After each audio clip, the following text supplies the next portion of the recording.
Welcome back. Welcome back. We got our newest Meet the Team segment. Our newest, do you call yourself an employee? I don't even know what I'd refer to you as. We have Dan Hoffman in the building. Dan, thank you for joining us, sir. Thank you. Thank you. And I'm pondering that question, like, what do I call myself? I call myself fortunate, I guess. Okay.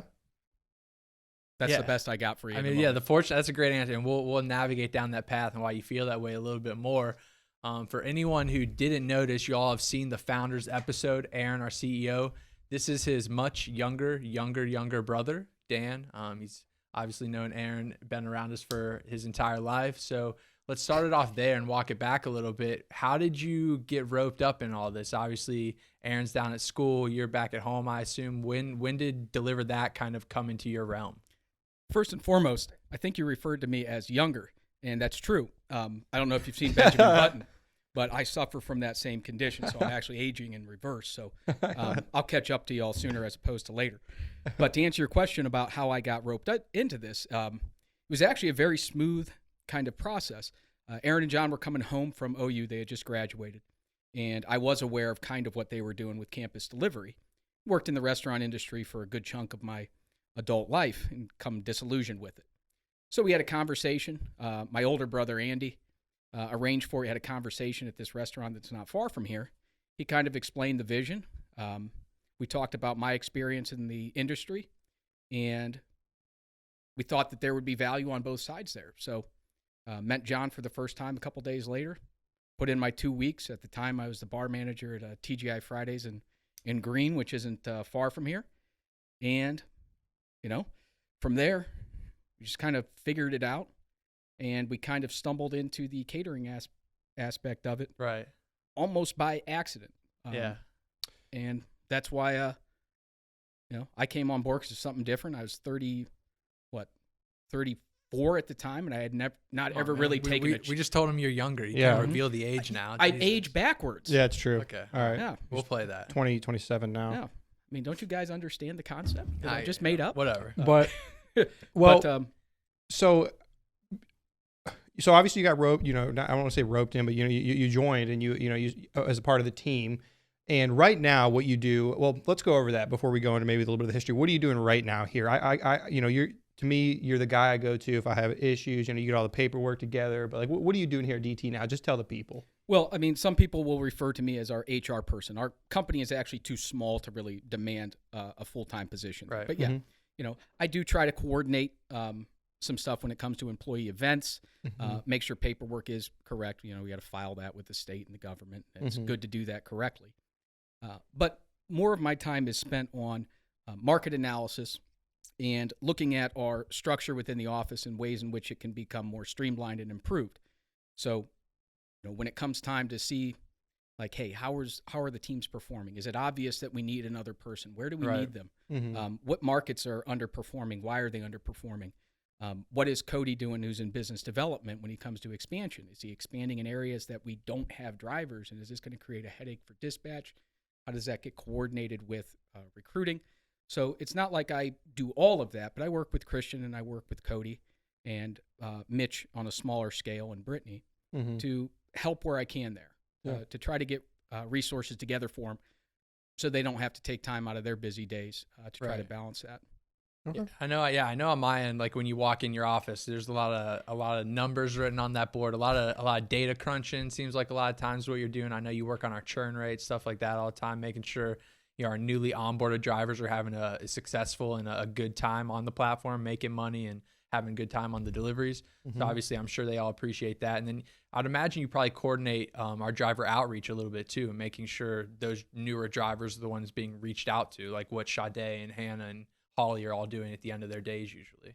Yeah, well, that's the execution part of that is on driver engagement. They sort of set that up. But several months ago, conversations with Brittany saying we have all this information.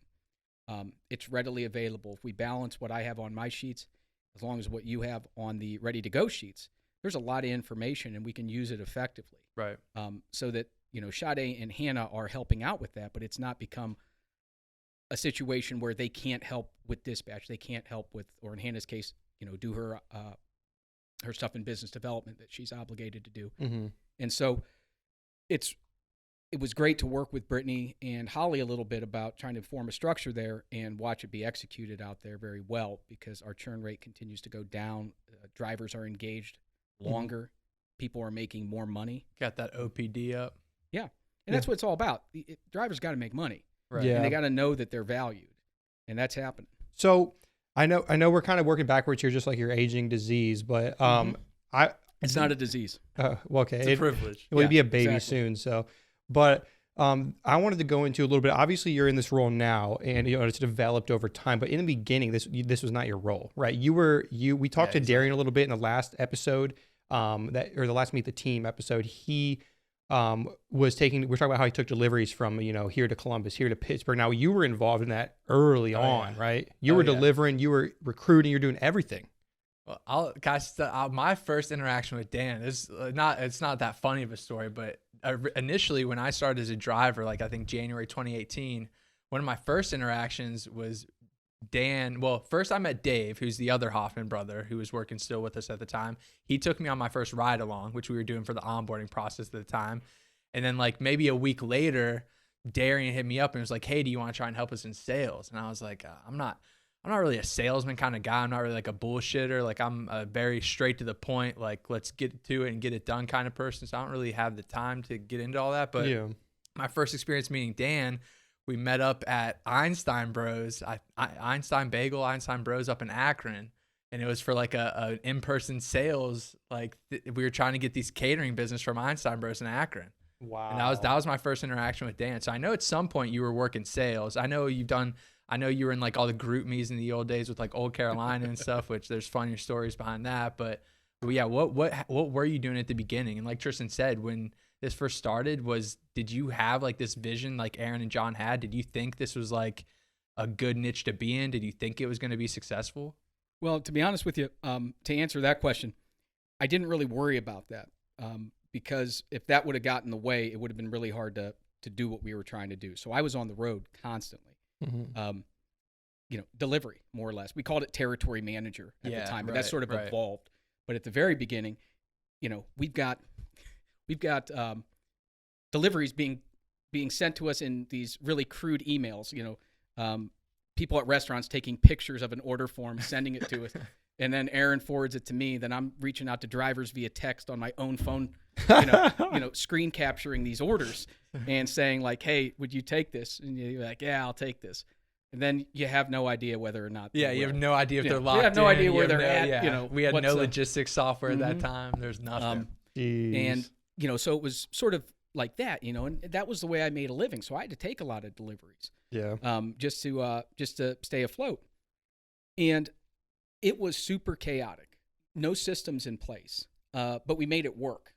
And in the first year and a half, I had two. You guys know about the Death Machine. It was my old Elantra, and I put about 70,000 miles on that in 18 months.